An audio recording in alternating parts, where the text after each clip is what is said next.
Selamat pagi dan salam sejahtera untuk kita sekalian. Terima kasih atas waktu dan kesempatannya. Pada kesempatan kali ini saya akan kembali mereview buku ke-15 dari mata kuliah kajian seminar masalah-masalah sosial. Sebelum itu saya memperkenalkan identitas saya.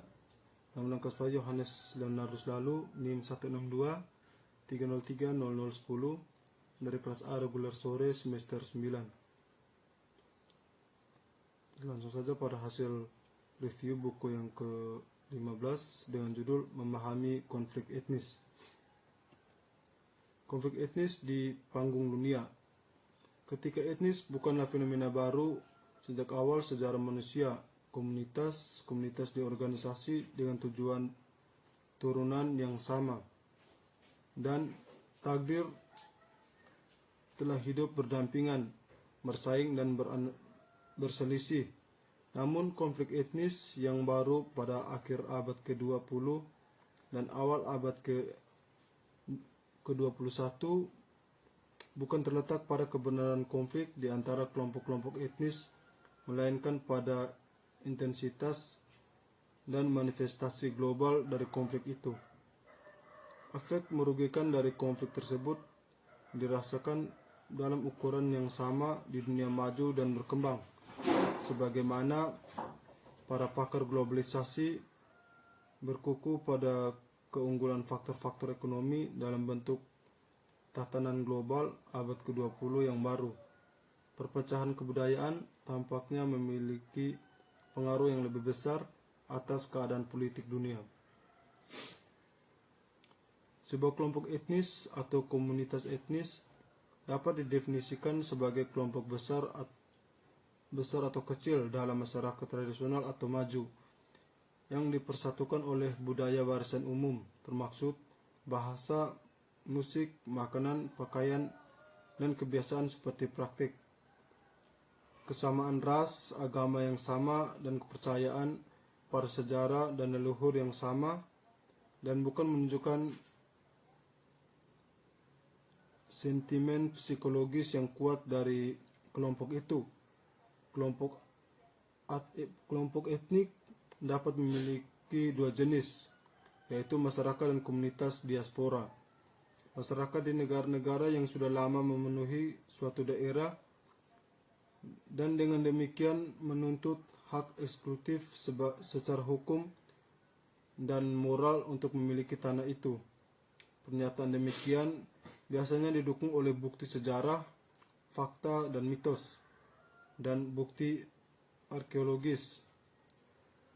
Komunitas diaspora terdapat di negeri-negeri asing dan terutama disebabkan oleh migrasi penduduk, didorong oleh penindasan di negara asal mereka atau oleh daya tarik aspek dan prospek dan peluang ekonomi yang lebih kuat.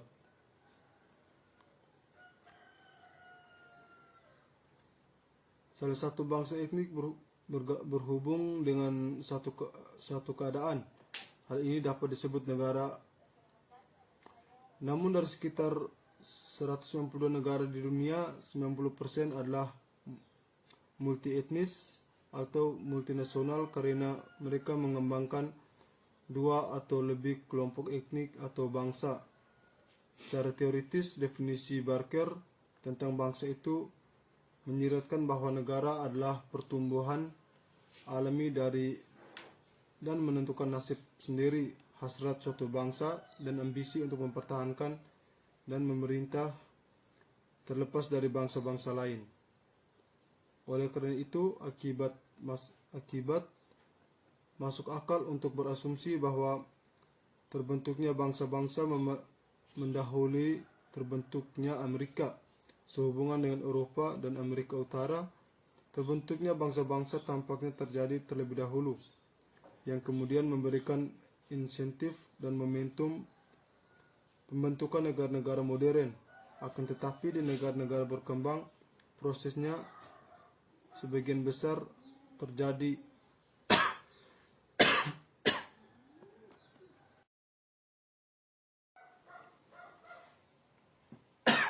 di Amerika Latin, Afrika dan Asia.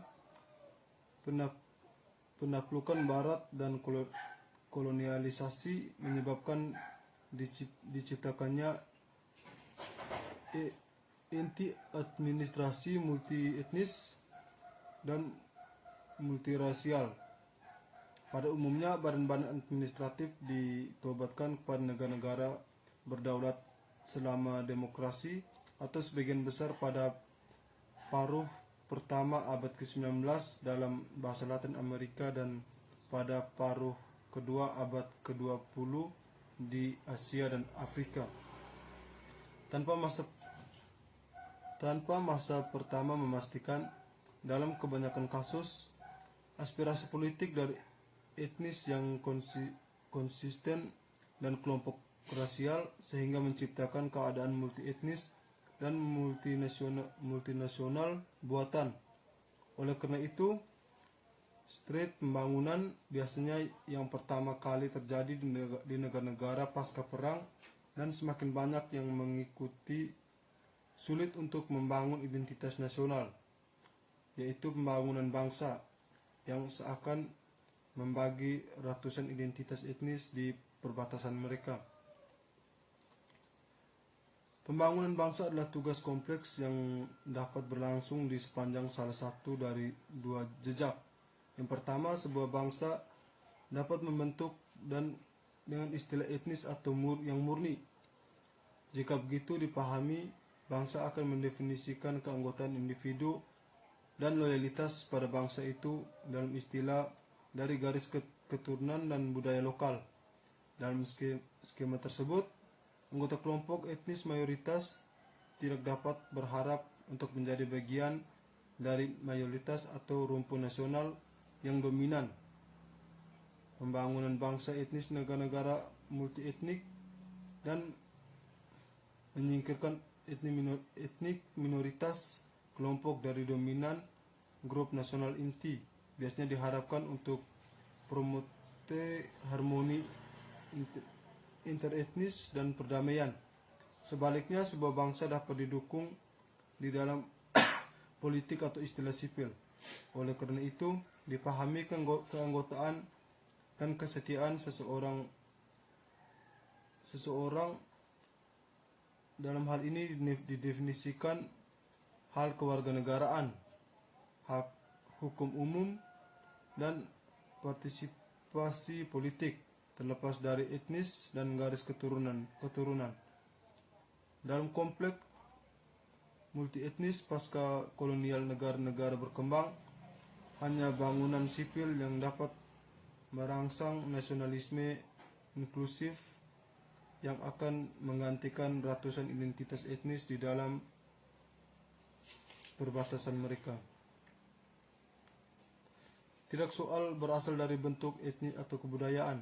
Suatu bangsa yang menyatakan perasaan keloyalan terhadap negara bangsa dapat dikatakan mempertunjukkan semangat nasionalisme. Problem konseptual telah memunculkan istilah nasionalisme sejak Revolusi Prancis.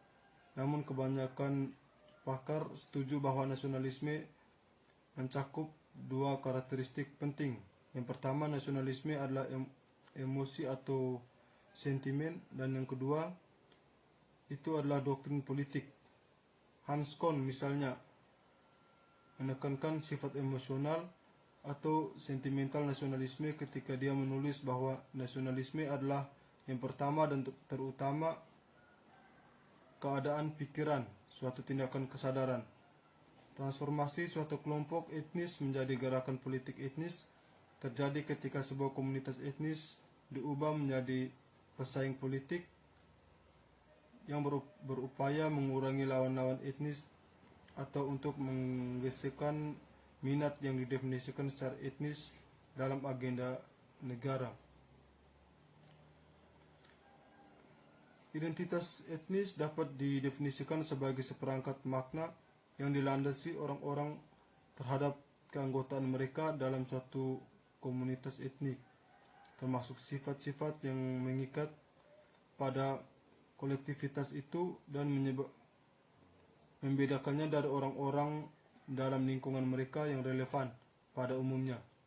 Ada yang mungkin berbicara tentang 3 aliran pemikiran utama tentang membentuk jati diri etnik, yang mengapa hal itu tidak ada.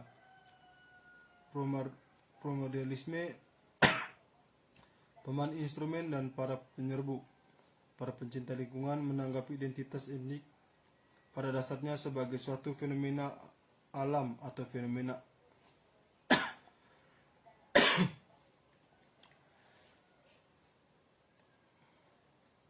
tidak seperti primordialisme. Para instrumentalis ini hanya memandang entitas sebagai alat yang digunakan oleh orang, kelompok atau golongan elit untuk mendapatkan sesuatu yang lebih besar, biasanya berupa ujung materi. Dan perspektif ini, identitas etnis, satu di antaranya beberapa landasan identitas alternatif, memperoleh signifikasi sosial dan politik ketika keberusahaan etnis untuk tujuan yang menyinggung atau definitif atau sebagai tanggapan terhadap ancaman atau peluang bagi diri mereka sendiri.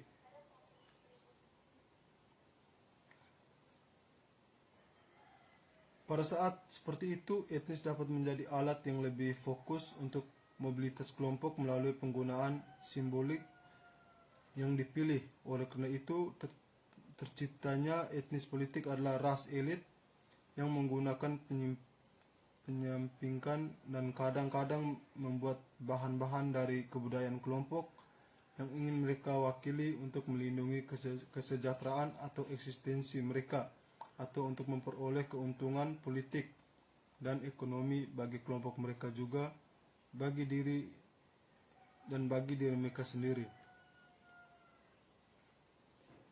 Selanjutnya, para konstruktor menolak konsep bahwa identitas etnis adalah fenomena alam atau bahwa untuk hayalah alat yang diterapkan dalam dan dimanipulasi oleh pengusaha etnis untuk tujuan politik individu atau kolektif, menunjukkan bahwa praduga naturalens dari etnis obskur, tangan manusia dan motivasi di balik pembentukan konstruksinya, berpendapat bahwa identitas etnik dan nasional adalah konstruksi sosial abadi. Sekian hasil review buku ke-15 dari mata kuliah kajian seminar masalah-masalah sosial. Semoga video ini dapat bermanfaat. Sekian dan terima kasih.